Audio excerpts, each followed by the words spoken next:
Bonjour à tous. Bonjour à tous, bienvenue dans ce webinaire. Alors, on va peut-être attendre 1 ou 2 minutes que d'autres personnes nous rejoignent.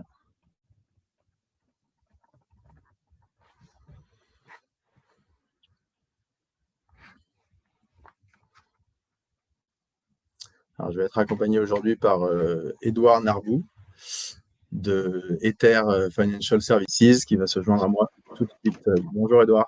Bonjour. Bonjour à tous. Alors, bon, on va peut-être démarrer. Il est 9h03. Merci à tous. Peut-être que les gens vont se joindre à nous en cours de route. Merci Édouard d'organiser ce webinaire avec moi. Alors, en termes d'organisation, un tout petit mot, on va passer à peu près 1 heure ensemble. L'idée, donc, c'est qu'on vous fasse une présentation sur comment déstresser les deals M&A pendant 45 minutes. Après, on prendra un petit temps pour répondre à toutes vos questions. Alors, en termes de questions, justement, n'hésitez pas à les poser sur le chat. Alors, les micros sont coupés pour les participants, mais n'hésitez pas à poser vos questions par écrit. On répondra à toutes les questions, soit en cours de route, soit à la fin. Donc, voilà. Alors, le thème d'aujourd'hui, c'est comment déstresser les deals M&A. Donc, Édouard et moi-même sommes des acteurs de ce secteur-là et on a chacun notre expertise. Vous verrez qu'on a pas mal de choses à apporter pour rendre les choses plus efficaces et dérisquer les deals. Donc, on va aborder des thèmes variés aujourd'hui sur nos activités respectives et vous verrez qu'il y a pas mal de points communs. Alors, on va peut-être commencer par se présenter. Édouard, je te laisse te présenter. Bon, merci Grégoire. Donc oui, peut-être juste avant de me présenter, donc merci à tous de vous être joints à ce webinaire. Et pour compléter ce que disait Grégoire, le M&A ou la practice M&A est une vieille practice qui, on va dire, a bien des aspects très conservatrices. Et notre idée, et ce pourquoi on a travaillé sur ce webinaire avec Grégoire, c'est de tenter d'expliquer qu'aujourd'hui, il existe quelques outils, quelques moyens pour dépoussiérer ces pratiques qui, certes, la plus noble, ça, à n'en pas douter, tant côté legal que côté banque d'affaires, mais qui, voilà, pourraient bénéficier de quelques avantages et voilà, des nouveautés tant digital que pratique. Et c'est dans ce cadre-là, ou en tout cas animé par cette philosophie, qu'on a souhaité organiser ce webinaire avec ce titre, comment déstresser, parce qu'on le sait tous, le M&A, Grégoire, lui, a eu la double casquette, c'est-à-dire client et conseil.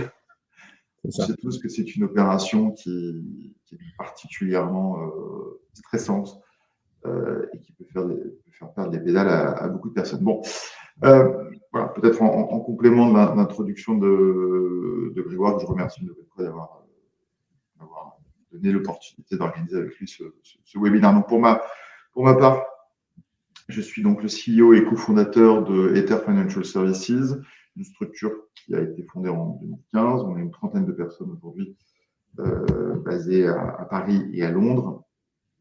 Notre métier n'est pas de faire du conseil, notre métier est d'exécuter les contrats, quels que soient les contrats dont on parle. Cela peut être évidemment des contrats de financement et où le terme d'agent est communément utilisé, mais de plus en plus, nous intervenons sur des contrats de M&A en tant que représentants des cédants indépendants, afin de permettre justement, on y reviendra plus tard, de déstresser le post-closing. Peut-être avant de passer la parole à Grégoire, avant de monter Ether, j'ai fait 15 ans de banque d'affaires. Donc là aussi, j'étais de l'autre côté du miroir, à faire notamment du M&A et à connaître voilà, ce que vous connaissez au quotidien dans le cadre de la préparation et de la structuration des opérations. Super, merci beaucoup. Je vais du coup faire la même chose. Donc, Grégoire Dely, moi je suis cofondateur et dirigeant de Closed. Alors, pour ceux qui ne connaissent pas Closed, C'est la première plateforme de gestion d'opérations juridiques française. Donc, le but est de rendre les opérations plus simples, plus rapides, plus efficaces, de gagner du temps sur toutes les phases de process et organisationnelles, on va dire, des opérations, toutes les parties un petit peu critiques qui créent beaucoup de stress, comme Edouard l'a dit. Et donc, on va pouvoir gérer des opérations de bout en bout. Alors, ce projet, évidemment, vient du fait que j'ai commencé par travailler en cabinet d'avocat pendant 5 ans. Donc, j'ai travaillé en M&A, j'ai travaillé en venture. Donc, j'ai été amené à gérer pas mal d'opérations de ce type-là. Et donc, j'ai pu voir un petit peu tout ce qui fonctionnait, tout ce qui pouvait être en tout cas amélioré sur vraiment toute la partie organisationnelle. Et donc, c'est pour ça que j'ai créé Close avec d'autres avocats qui, eux, avaient des spécialités différentes, mais toujours dans le transactionnel. Et notre but, c'est vraiment d'accélérer les deals. Donc voilà, c'est pour ça qu'on est là aujourd'hui avec Edouard. Donc il y a vraiment un impératif d'efficacité sur ces opérations, des enjeux évidemment qui sont énormes sur les opérations de M&A. Et donc l'idée, c'est aujourd'hui, on va parler réalisation et exécution des deals. Comment faire pour que tout se passe pour le mieux pour toutes les parties prenantes, conseils et parties. Comment mettre toutes les chances de son côté en fait pour que tout se passe bien et que personne ne prenne de risques inutiles, en sachant que ces risques à éviter, évidemment, sont très nombreux. Ça peut être des risques business pour les parties, ça peut être des risques financiers, des risques juridiques. Et aujourd'hui, grâce à la combinaison de l'humain et du numérique, on peut éviter tout ça. Donc, c'est un peu ça, Ether et Close. C'est vraiment la combinaison de l'humain et du numérique avec des bénéfices qui, au final, sont similaires. On va le voir, des services qui sont vraiment très complémentaires. Et l'idée, c'est de fluidifier, d'éliminer un petit peu tous les frottements sur ces opérations. Alors, je vais faire un petit partage. Voilà. C'est le moment le plus risqué. C'est ça, mais je crois que ça a parfaitement fonctionné. Tu me le confirmes? Super. Pour moi, ça marche très bien. Parfait. Alors, donc on va démarrer. Donc, comment déstresser les deals M&A? Alors, dans un premier temps, on va voir avec Close de comment on peut, du début de l'opération, donc vraiment de la signature de la LOI jusqu'au closing, simplifier vraiment tout le processus, simplifier vraiment la collaboration entre toutes les parties prenantes pour essayer de fluidifier les échanges, pour essayer de gagner du temps sur toutes les tâches à faible valeur ajoutée. Et dans un second temps, on va voir comment, à partir du closing, Ether va pouvoir simplifier et rendre plus efficace l'exécution des accords des parties. Donc, le point de jonction, c'est le closing entre nos services. Et on verra dans une troisième partie qu'on peut donc combiner en fait ces services-là pour avoir vraiment une efficacité décuplée, une combinaison de nos services pour une vision vraiment à 360 de l'opération et que vraiment de l'origination du deal jusqu'à sa parfaite exécution, tout se passe pour le mieux et qu'on puisse, comme on disait, dérisquer au maximum l'opération. Alors, les intervenants, vous les avez déjà vus, les photos ne sont pas contractuelles. Il serait temps d'en refaire. Et voilà, c'est Edouard et moi qui allons vous présenter tout ça. Alors, dans une première partie, comment simplifier la collaboration et accélérer la réalisation des deals. Donc, c'est ce qu'on fait, nous, chez Closed. Donc, Closed, c'est, comme je vous disais, la première plateforme de transaction management. Moi, j'ai exercé en tant qu'avocat en M&A et on le sait tous, les process, que ce soit sur l'audit, sur la négociation, sur le pré-closing, sur le closing, sont souvent lents, longs, rébarbatifs, frustrants, à la fois pour les conseils comme pour les parties. Et au final, l'expertise juridique des conseils des avocats en M&A, parfois s'en retrouve un peu amoindrie parce qu'il y a des frottements, il y a des choses qui ne sont pas satisfaisantes dans la gestion du process. Et donc, voilà, nous, on a voulu simplifier tout ça, évidemment grâce au numérique. Aujourd'hui, avec le numérique, on peut évidemment changer pas mal de choses. On peut évidemment se simplifier la vie. Et on a voulu faire rentrer la notion de gestion de projet vraiment dans la profession d'avocat.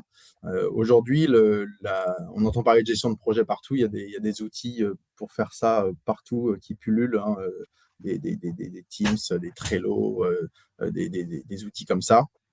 Mais aujourd'hui, l'outil de gestion de projet principal d'un avocat, c'est sa boîte mail. Alors, on est d'accord que la boîte mail, ce n'est pas forcément l'outil le plus efficace pour gérer un deal efficacement.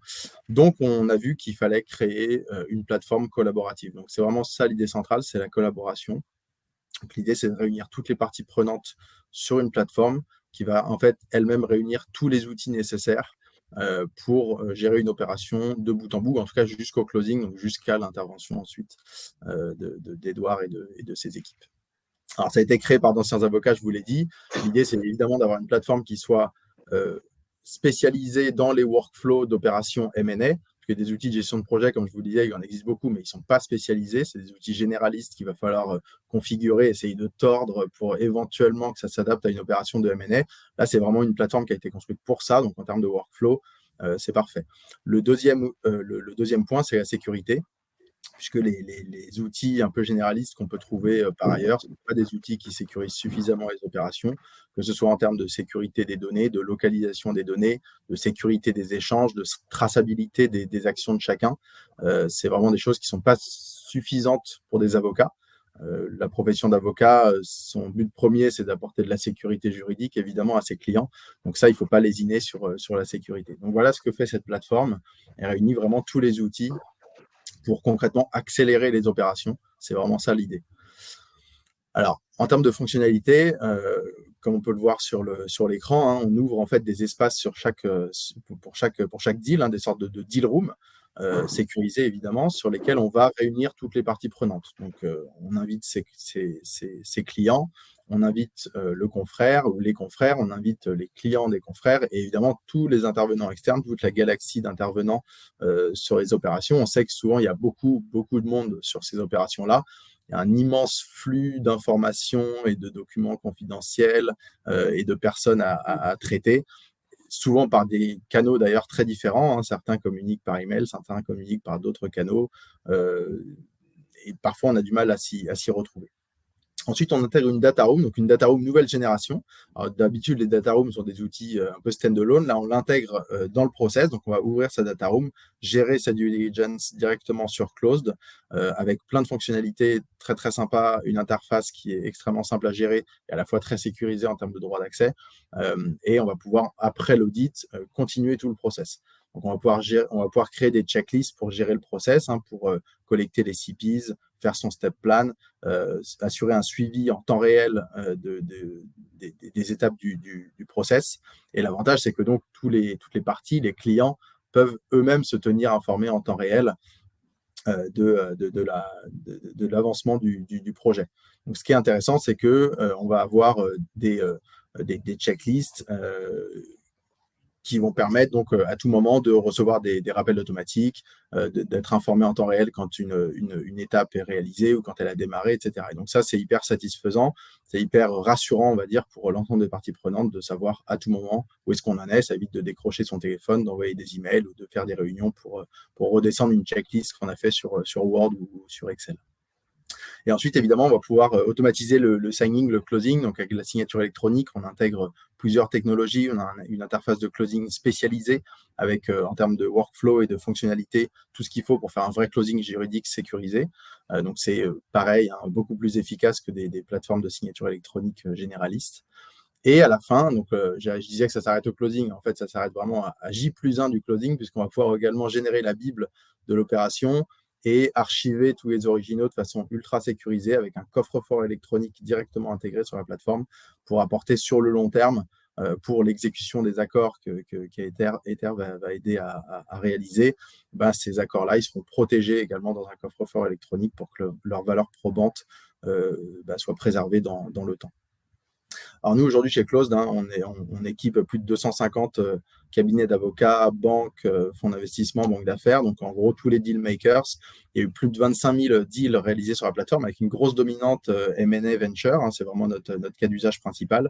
Et donc, ça simplifie vraiment, vraiment les choses là-dessus. On a plus de 70 000 utilisateurs aujourd'hui, des clients dans 6 pays. Et donc, c'est une plateforme qui a vraiment fait ses preuves en termes d'efficacité, en termes de gain de temps, en termes de simplification des workflows. Alors, en termes de bénéfices, justement, l'idée, c'est ce que je vous ai dit depuis tout à l'heure. L'idée principale, c'est d'accélérer les deals. Alors, nos clients nous indique qu'on peut gagner jusqu'à 30% de temps sur vraiment les phases, les phases de process, les phases d'organisation, les phases critiques en fait, de l'opération, type évidemment le closing, mais tout ce qui se passe avant et qui nécessite une organisation un petit peu militaire. Ça va fluidifier les échanges, donc ça va déstresser tout le monde. On va pouvoir centraliser l'information au même endroit. Donc, dès qu'on va avoir besoin d'une information, on saura où la trouver. On ne va pas avoir besoin de remonter dans sa boîte email ou de demander à quelqu'un. A priori, tout se trouve au même endroit, avec évidemment une confidentialité et des droits d'accès qui font que chacun a uniquement accès au degré d'information auquel il doit accéder. Alors évidemment, j'ai parlé de sécurité, sécurité juridique, sécurisation des données également. C'est un peu les deux faces d'une même pièce. Si on ne sécurise pas les données, on n'a pas de sécurité juridique. Donc, on est une plateforme dont les données sont hébergées en France. Tout est chiffré sur la plateforme. Les droits d'accès sont très très précis et il y a une traçabilité de toutes les actions de chacun. Donc cette sécurisation des données permet in fine à la fin de l'opération d'avoir une sécurité juridique, également grâce à la signature électronique très sécurisée qu'on propose, au coffre-fort électronique. Donc voilà, encore une fois, c'est la mission première de l'avocat de proposer de la sécurité juridique à ses clients. Donc nous, on permet d'allier efficacité et sécurité juridique. Le but de tout ça, au-delà de gagner du temps pour les conseils, c'est également de transformer l'expérience client, donc pour les clients du cabinet, d'avoir une plateforme unique sur laquelle ils peuvent se connecter à tout moment depuis n'importe quel appareil, depuis n'importe quel endroit, en vacances ou ailleurs, et retrouver donc toutes les informations de l'opération en cours ou toutes les informations de l'opération qui viennent de closer. Et même si c'est des clients récurrents du cabinet, eh bien, pouvoir retrouver en fait tous les dossiers qu'ils gèrent avec vous au même endroit très facilement et de façon sécurisée. Et vous avez également un accompagnement d'experts. Nous, on propose une plateforme numérique, mais derrière, vous avez toute une équipe d'experts, d'anciens juristes, d'anciens avocats qui vous accompagnent. Donc, on a un vrai accompagnement humain derrière et c'est quelque chose que nos clients apprécient énormément.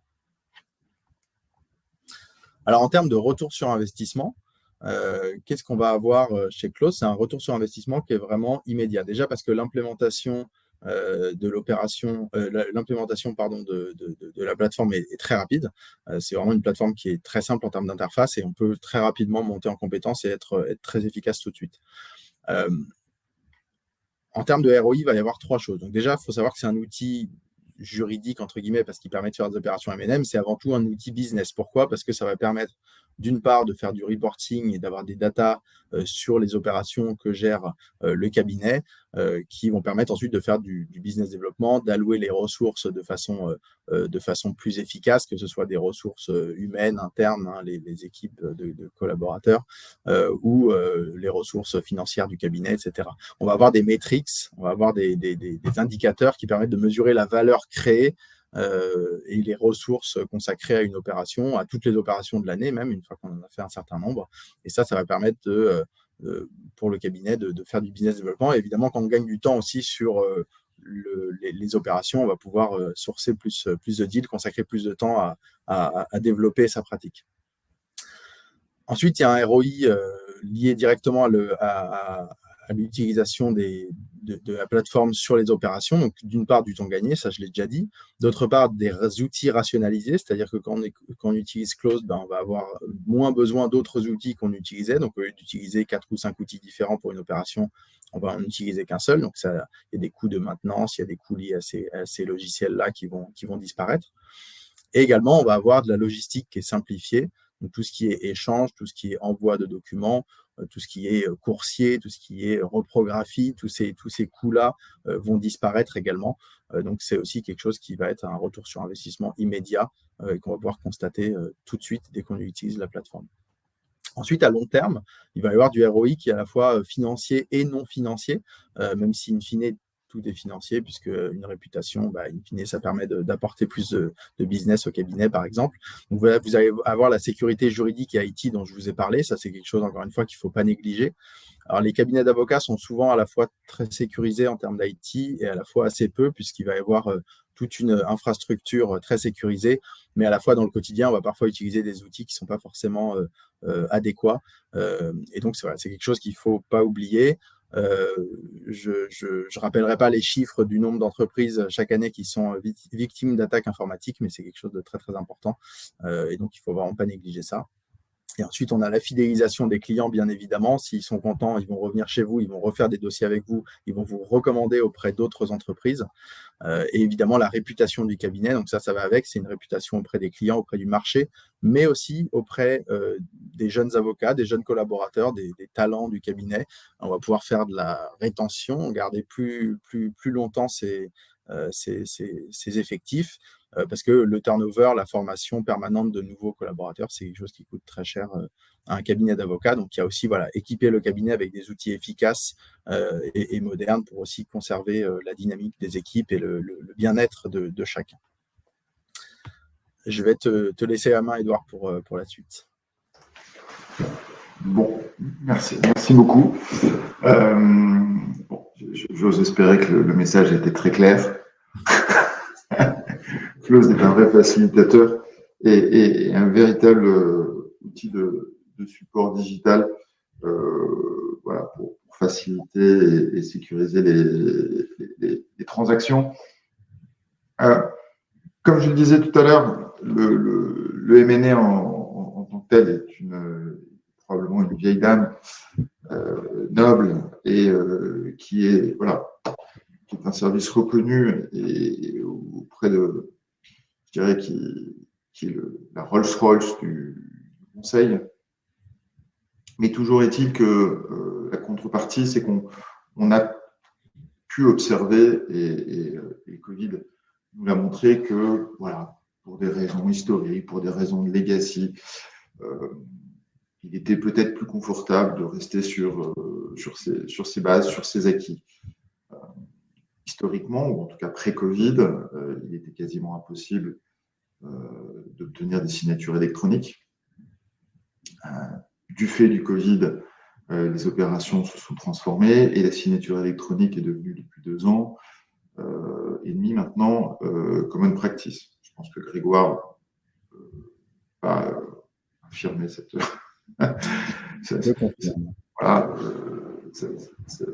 fait. Et donc aujourd'hui, on est probablement dans une phase, dans une période pendant laquelle les esprits sont encore ouverts et permettent de proposer des nouvelles solutions, des nouvelles approches des différents métiers, et notamment celui du M&A. Donc, Grégoire a détaillé, je crois, de manière très précise et très claire tous les apports que le digital peut amener dans toute la phase amont du closing, puisque comme l'évoquait Grégoire, aujourd'hui, nos 2 métiers, nos 2 compétences, nos 2 practices se rejoignent et font un petit peu d'overlap au moment du closing. Mais donc, l'amont, effectivement, peut être monitoré et on va dire fluidifié, parce que c'est vrai que la gestion de process à coup d'email, ça peut être très compliqué, et on sait tous très bien que, à force de s'envoyer des emails, on peut ne pas en voir, on peut ne pas comprendre ce que la personne écrit, et ça peut faire monter la sauce de manière un petit peu exagérée. Donc, avoir un outil centralisé pour tout le monde qui permet à chacun d'avoir accès à l'information en temps et en heure, sans attendre, il y a un véritable plus. Mais il y a effectivement à intégrer aussi le fait qu'une opération, c'est l'amont, c'est le closing, mais c'est également tout ce qui vient après.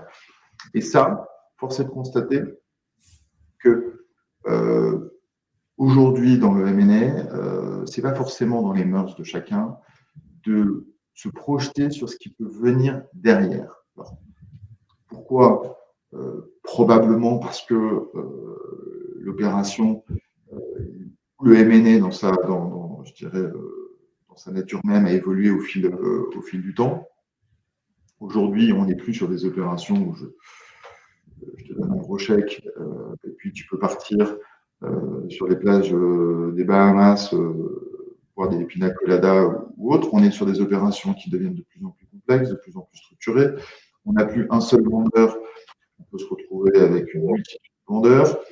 On n'est plus sur une seule typologie d'assets qui est stable, on peut être sur des assets impliquant de la propriété intellectuelle, ou en tout cas, je dirais, dans un environnement qui a sensiblement évolué. Et donc aujourd'hui, quand on clôture un deal, On a effectivement dans la documentation un certain nombre d'éléments qui sont contractuellement présentés, un ensemble d'éléments qu'il va falloir suivre, mais on ne sait pas, au moment où on signe, par nature, quels sont les éventuels grains de sable qu'on va rencontrer dans la machine et qui vont faire que les choses vont pouvoir se compliquer. Donc aujourd'hui, le rôle de représentation des vendeurs notamment n'est plus un simple rôle de gardien du temple qui finalement sera la personne à qui devra se confier ou qui pourra éventuellement faire le lien entre les vendeurs et l'acheteur, mais qui avait finalement jusqu'alors un rôle globalement passif. On arrive aujourd'hui dans des opérations où le rôle de représentant des vendeurs devient un rôle véritablement actif de suivi, de monitoring, de discussion, de fluidificateur, de relais d'information et parfois même, dans certains cas, quasiment un pré-négociateur pour éviter les situations, pour éviter aux situations de s'empirer et de devenir contentieux. Et d'une certaine manière, de se limiter au litige. Et comme je le disais tout à l'heure, on sait tous qu'il y a déjà beaucoup de sujets qui peuvent faire l'objet de discussions. Donc évidemment, on a les sujets d'ajustement de prix, on a les sujets de complément de prix, on a les sujets de gap, de libération de séquestre et autres, tout ce qui touche à l'argent. Mais aujourd'hui, comme je le disais, il y a beaucoup d'autres éléments qui peuvent venir perturber une opération. Donc, c'est dans ce cadre-là qu'aujourd'hui Ether, et là, je vais demander à Grégoire de descendre. Voilà. N'hésite pas à me dire quand tu veux que je passe Voilà. là-dessus. Que nous intervenons alors sur la base, en tout cas évidemment avec le support technique et digital, notamment des équipes de close pour tout ce qui est je dirais ce que disait Grégoire, tout ce qui est Bible et historique de la transaction.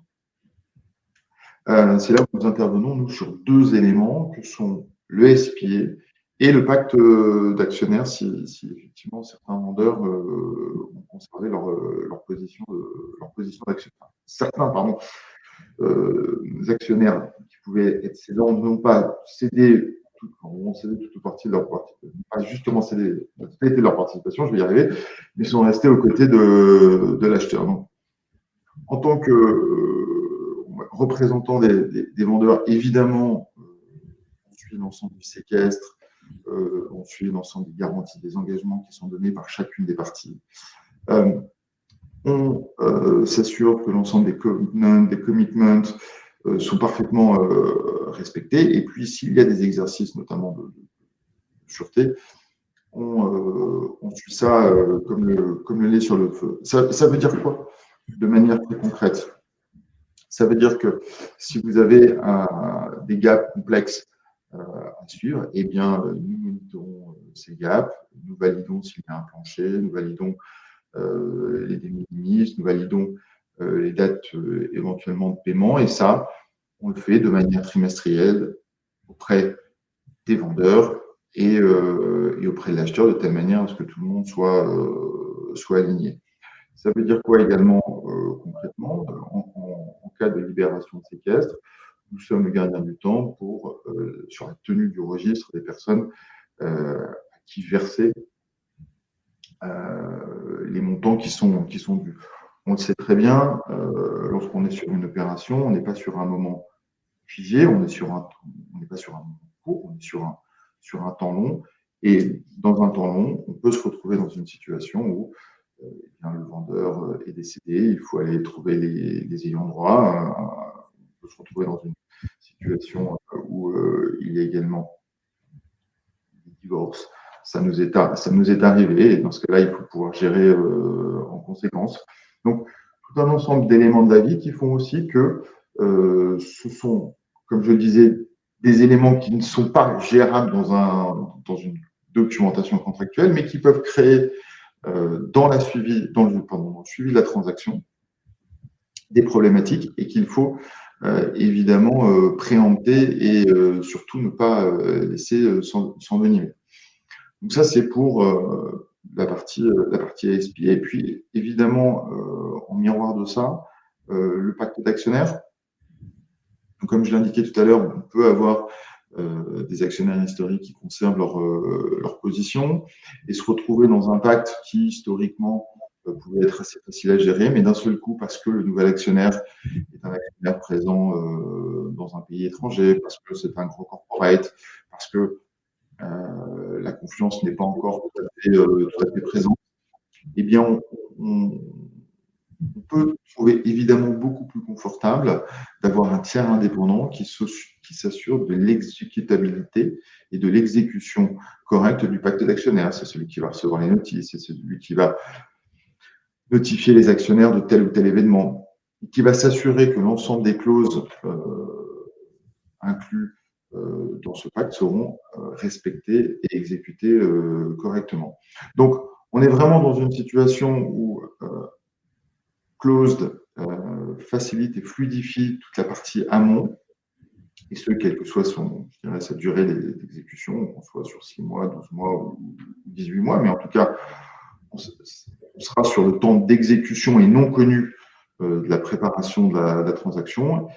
Et à partir du moment où le closing arrive, nous, sur la base de nos process internes, des outils qui auront été mis à disposition dans la préparation de l'opération, on intervient sur un temps long, qui sera le temps qui aura été agréé par l'ensemble des parties sur l'avis du SPA et également l'avis du pacte d'actionnaires, ou en tout cas la durée de l'avis de notre mission sur la gestion du pacte d'actionnaires. Et donc tout ça doit nous amener à ce que je disais tout à l'heure, le fait d'amener un tiers de confiance dans l'exécution de contrats financiers, un tiers de confiance dont, peut-être aussi pour être très clair, dont la rémunération n'est pas liée à l'exécution d'un événement ou à telle chose, mais dont la rémunération est figée et est connue par l'ensemble des parties. Ce tiers de confiance apporte évidemment de la fluidité au processus. Cela permet d'offrir des ressources stables pour gérer les contrats. Il ne faut pas oublier qu'un représentant des vendeurs, qui est un ancien vendeur, qui est un ancien actionnaire et qui est un vendeur, généralement, ce n'est pas son métier que de gérer un contrat financier. Ce n'est pas son métier que de gérer des gaps. Ce n'est pas son métier que de gérer un séquestre. Il a soit la chance de pouvoir vivre une vie heureuse et tranquille aux Bahamas, et dans ce cas-là, je peux supposer qu'il n'a pas réellement envie de mettre son nez dans un document tous les 3 mois, ou si il reste passionné par son travail, il sera vraisemblablement très occupé sur d'autres sujets. Donc, s'assurer que la date qui est de 3 mois après le closing ou 6 mois après le closing doit être respectée, s'assurer que 90 jours avant cette date, il faut recevoir tel ou tel document, nommer au bout de 24 mois tel expert pour faire telle ou telle expertise. Ce n'est pas réellement le genre de choses qu'il va vouloir garder dans son agenda. Donc, évidemment, s'appuyer sur des gens dont c'est le métier, qui ont les outils, qui savent processer ce genre d'éléments, c'est indispensable. Un professionnel, ça permet également de prévenir les litiges et les recours. Le M&A, vous le savez, est un nid à recours, à litige et discussion. Un wording qui a été mal rédigé. Pas parce que ça a été mal fait volontairement, juste parce qu'il était 3 heures du matin, qu'il y a eu un markup, et que le markup a été mal pris, mal relu. Donc, personne n'est responsable, mais voilà, ce sont les aléas de la vie. Donc, l'agent, le tiers indépendant, est là pour prévenir ces litiges en expliquant quelles sont les market practices, qu'est-ce qui a été voulu, quelle doit être la bonne interprétation ou l'interprétation la plus théorique du wording qui a été utilisé. Il est là également pour décrypter la documentation. C'est tout ce qu'une Bible. Alors, par chance, on peut s'appuyer maintenant sur les Bibles électroniques et les coffres-forts électroniques, donc c'est quand même beaucoup plus facile à gérer. Mais pour les plus anciens, qui n'a pas reçu des cartons entiers de documents qui étaient tous plus obscurs et compliqués les uns que les autres? Comment fonctionnent-ils les uns par rapport aux autres? Lequel je dois lire en premier pour comprendre l'annexe 7? Voilà. l'expert tiers indépendant, qui n'est pas un avocat, hein, évidemment. Nous ne sommes pas un avocat, qui n'est pas non plus un banquier, mais qui comprend les mécanismes, est là pour aider ces cédants à comprendre et à décrypter tout ce fonctionnement. Et comme je l'ai expliqué, on est également là pour appliquer la documentation correctement, de telle manière à ce que tout soit fait dans les règles, dans les règles de l'art, en assurer également le suivi. Et probablement l'élément le plus important parmi tout ce que je viens de dire et qui finalement permet d'englober l'ensemble de ces éléments, on est un canal de transmission. Et Dieu seul sait que c'est important. Un des rôles des conseils dans la préparation de l'opération, c'est d'être le canal de transmission entre un vendeur et un acheteur qui, souvent, n'osent pas se parler, ne souhaitent pas se parler ou veulent un tampon de telle manière à éviter les clashs.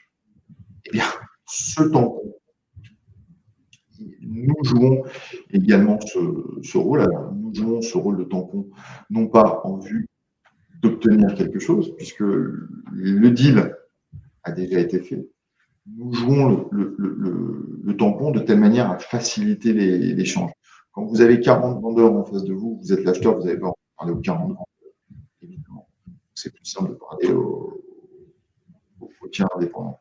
Et quand vous êtes le petit acheteur parmi les 40, en face de vous, vous avez le DAF, le responsable juridique d'un grand groupe financier, industriel ou autre, eh bien, c'est peut-être plus simple de parler à votre représentant et à votre tiers de confiance qui, lui, aura la capacité à parler au directeur financier qui, by the way, aura peut-être changé depuis l'acquisition. Voilà, nous apportons cette capacité humaine d'échange et de discussion qui s'appuie, je disais aussi, sur les outils qui ont été mis en place au moment du closing et évidemment la plateforme closed que vous utilisez tous ou que vous allez tous utiliser, évidemment. Bientôt, en tout cas. Bientôt. Voilà. Super. Ouais. Non, je t'en prie, Edouard, tu voulais ajouter. Donc, pour essayer de résumer tout ça, si on n'a pas été suffisamment explicite, Grégoire et moi, on a essayé de mettre en 2-3 slides une sorte d'étude de cas sur ce que nous vivons, ce que vous vivez aussi, mais finalement, le usual suspect de là où vous trouverez un maximum de pertinence et d'utilité et de proposition de valeur dans nos services afin que voilà, ça puisse vous faire réfléchir et qu'à l'issue de ce call, vous compreniez bien ce que nous apportons. Effectivement, donc on a mis en place cette petite étude de cas pour que vous voyez comment combiner nos services. Comme vous l'avez compris, nous on intervient jusqu'au closing et terre à partir du closing. Enfin voilà, on fait des choses qui se complètent parfaitement. Et donc voilà, on va vous présenter cette petite étude de cas pour que vous voyez comment l'harmonie entre humain et numérique peut permettre aux avocats digitalisés d'être parfaitement efficaces. Donc, l'étude de cas classique, évidemment, c'est pas. J'espère que je vais vexer personne. Hein, c'est pas Euraseo qui rachète une société à Tikeo ou à Wendel 100%, sans garantie. Le deal se fait en 3 mois parce que c'est une opération de private equity, que c'était mené dans un process tambour battant et que l'opération se fait sur. On va dire, un asset premium que l'ensemble de la place veut et on va dire tout est déjà pré-packagé parce qu'on en est au 3e LBO et c'est limite si on ne prend pas la documentation qui a été faite lors du 2e LBO et on ne change pas et on change juste la date. On n'est pas évidemment dans ce schéma-là. Bien entendu, nos offres respectives apportent, quoi qu'il en soit, les mêmes services, mais on peut aussi intellectuellement être honnête sur certains sujets. la valeur ajoutée sera moindre. Mais ces sujets ne sont pas forcément la majorité des cas. Là où conseil, là où les prestataires apportent évidemment de la valeur, c'est dans les cas qui sont des cas qui arrivent aussi régulièrement, qui sont plus classiques. Et on a essayé de décrire ça donc, par cette opération. On est sur une opération où une société se fait acheter à hauteur de 100% du capital. On a indiqué société française, mais évidemment, ça pourrait être d'un autre pays. On a voulu garder un petit côté franchouillard. Donc, une société française se fait racheter par une société étrangère. Mais cette fois-ci, on vous propose d'avoir une société étrangère cotée parce que ça met un peu plus de peps dans la transaction. Donc, 100% des actions sont achetées, mais 55% est évidemment payé en cash et les 45% sont payés en actions. Et comme la société étrangère a une confiance relative dans les cédants, il y a 10% de la somme qui est prévue pour être mise en séquestre afin d'assurer les éventuelles problématiques d'ajustement de prix et d'indemnisation. Un grand classique, on n'invente rien, c'est ce que vous voyez de manière assez régulière. Cette cible, aujourd'hui, elle est détenue par une quarantaine de personnes, quarantaine d'actionnaires différents. Donc, vous avez des employés, évidemment pour une grande majorité, des fondateurs, des dirigeants, et puis vous avez quelques fonds. Alors, ça pouvait paraître, il y a quelques années encore, assez rare comme situation, mais aujourd'hui, c'est de plus en plus régulier. Et puis, avec tout ce qui est le développement des startups, la Startup Nation, nous sommes devenus et que, semble-t-il, nous allons continuer à être, ce profil de CapTable et d'actionnariat très diversifié en termes de taille, avec des tout petits actionnaires qui sont les employés, puis en termes de vision des choses, que sont les fonds. Parce que vous pouvez avoir des VC, vous avez des fonds, la série B, la série C, et puis au fil du temps, les fonds, donc, du coup, les perspectives et les montants investis sont sensiblement différents. Et donc, ils n'ont évidemment pas du tout la même vision du jeu. Et puis, vous avez les fameux fondateurs et dirigeants.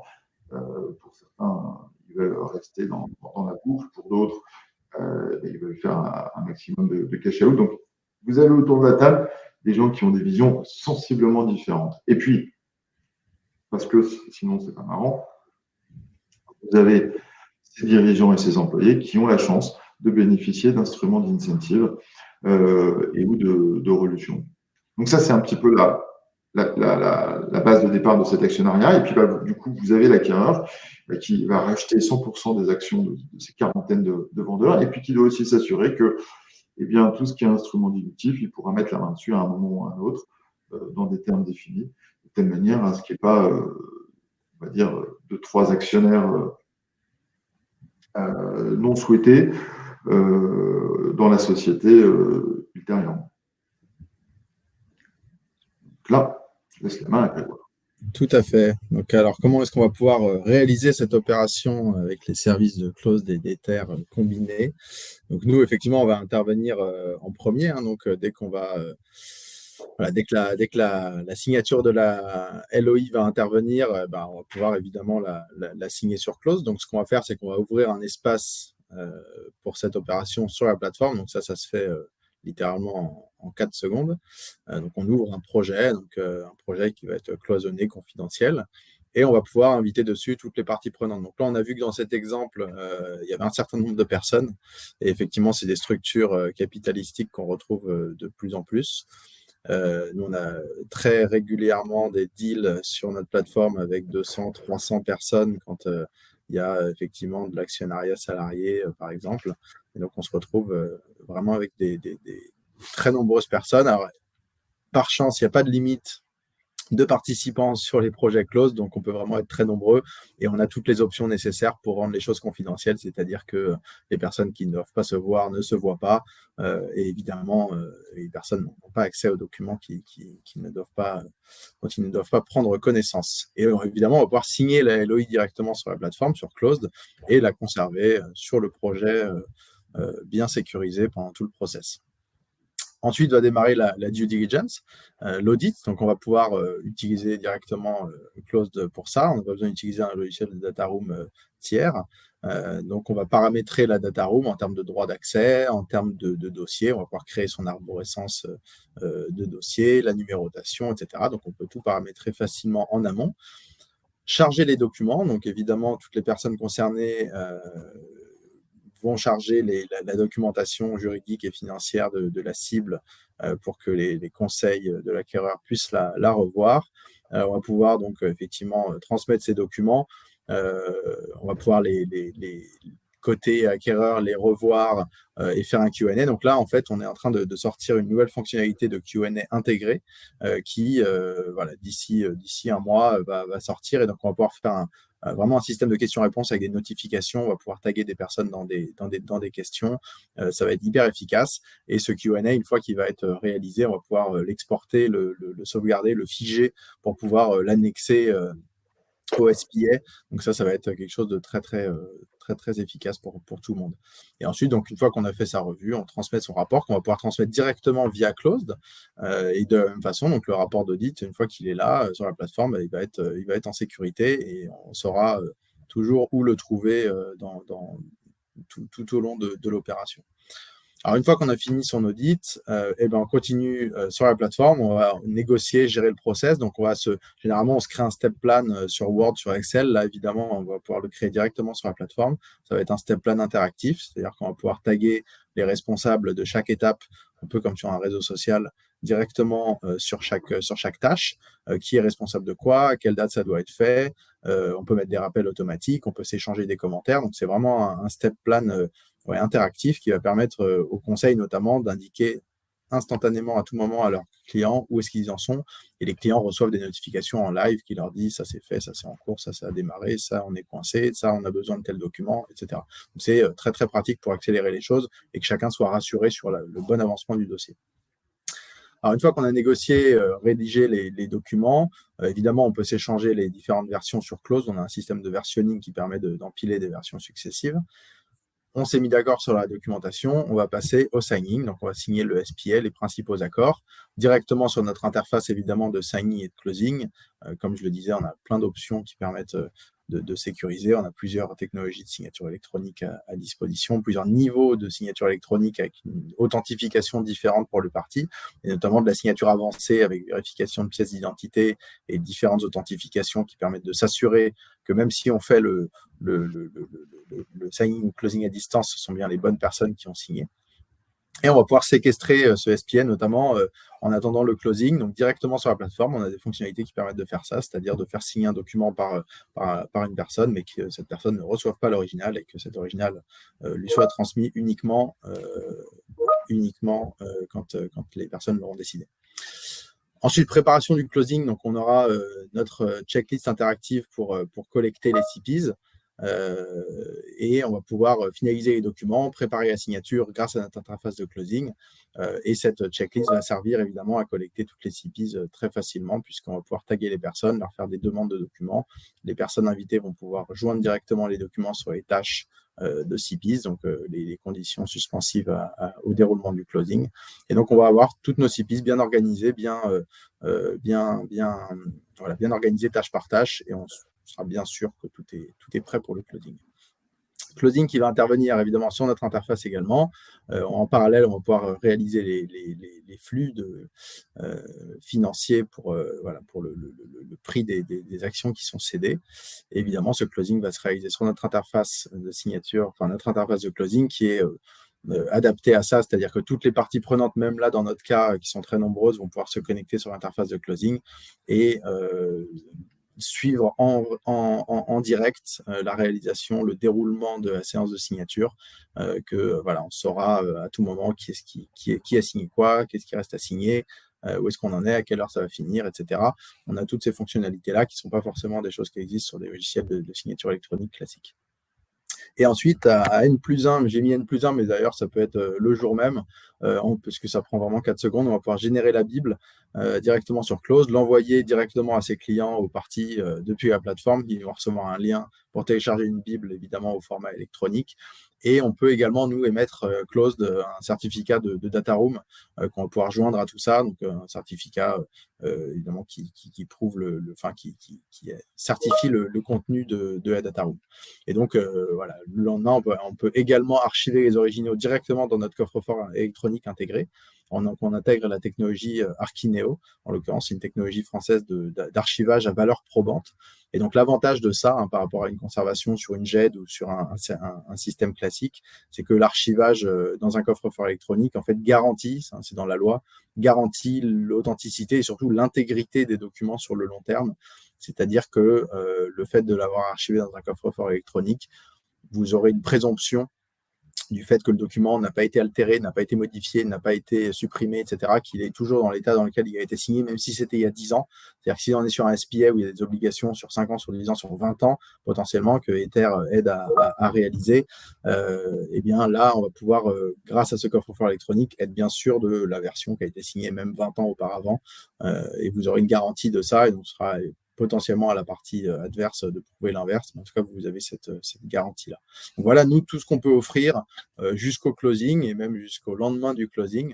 Et c'est là qu'on nomme Ether en représentant des vendeurs et qu'on peut passer à la suite.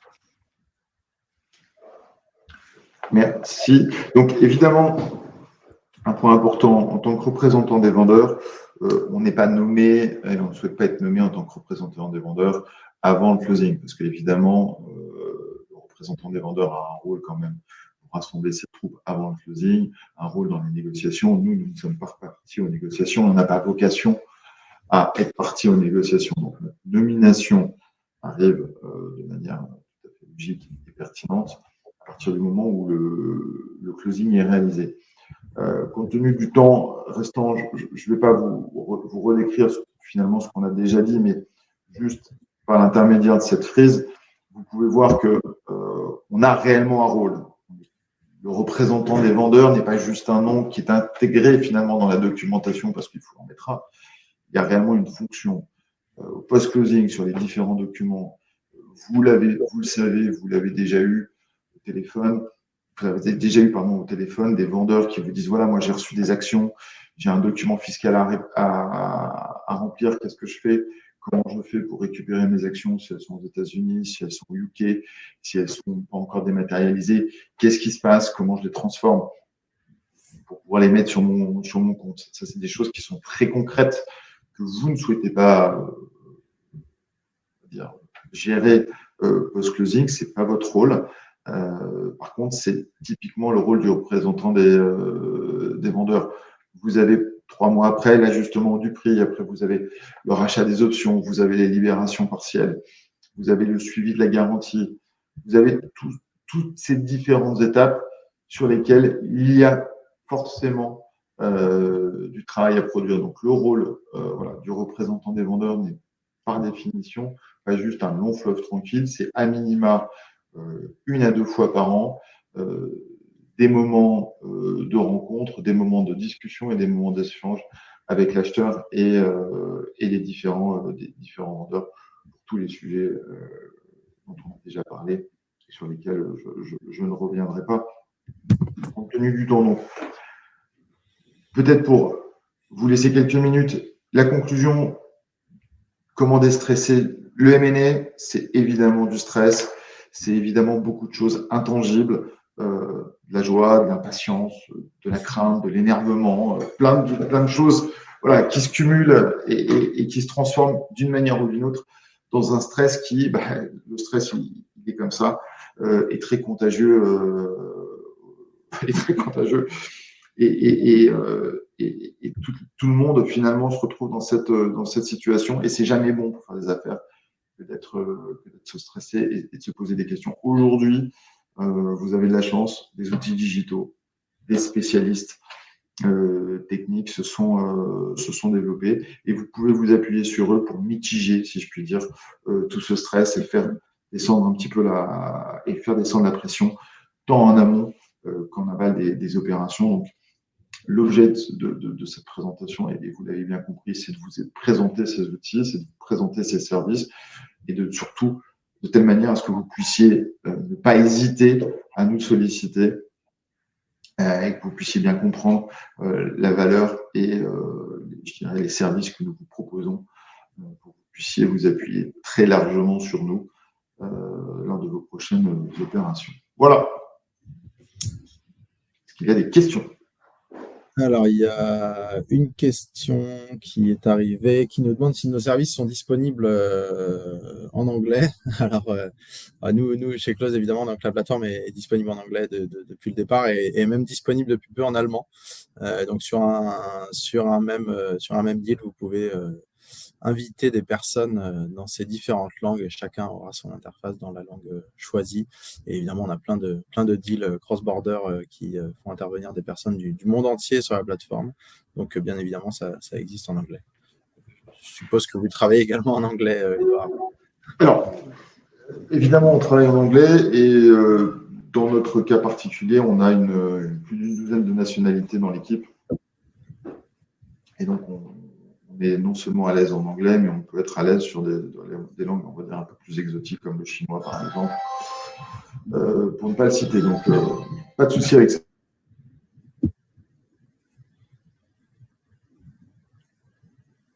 Eh bien, je crois que c'était la seule question qui a été posée.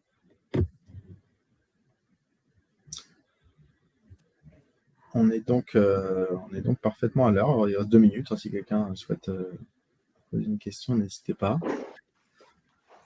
Mais sinon, écoutez, il nous reste à vous remercier pour votre présence ce matin. Un format à l'origine petit déjeuner pour des raisons techniques qui a été transformé en webinaire. Mais on était ravis de pouvoir vous présenter tout ça, vous présenter nos services, vous présenter les synergies qu'on peut créer entre des services numériques et humains pour au final réaliser la même chose, à savoir des opérations plus simples, plus rapides et moins stressantes pour tout le monde.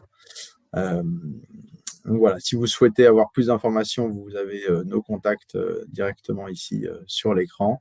Sinon, je suis sûr que vous saurez où nous trouver. Donc merci beaucoup à vous. On vous souhaite une très bonne journée. Très bonne journée à tous. Merci beaucoup. Merci, Rilois. Merci à toi, Edouard.